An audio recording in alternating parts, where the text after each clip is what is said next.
The thing about my cherry trees, and I didn't realize this at the time when Cindy sold them to me, Cindy Adams in our church, is that we plan on buying one cherry tree.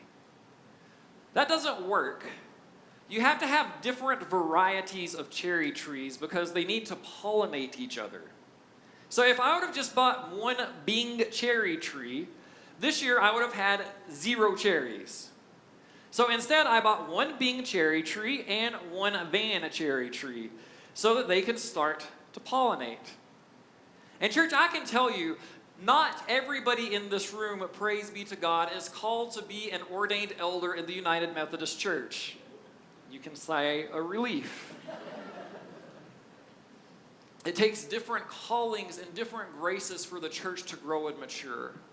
Paul says it takes apostles, prophets, evangelists, shepherds, and teachers for the growing and the maturing of the church. It takes different varieties of Christians, different giftings for us to utilize what God has given us so that we can grow into the church that God is calling.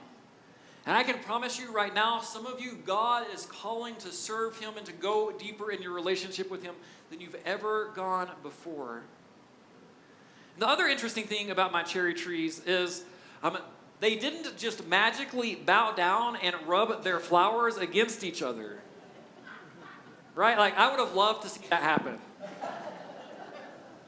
But instead, you know how new cherries happen is because we had some bees or some insects or some people with Q-tips that were very precise and patient because we didn't see bees or insects to cross-pollinate.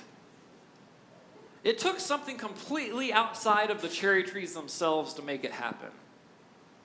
And so it is with us, church. We can have everything in the right place in the right time, but without the promise and the power of the Holy Spirit, the pollination's not going to occur. And so we, if we long to bear fruit, need to continually pray that the Spirit of God will work in our lives and in our midst so that we can be the church that God is calling us to be.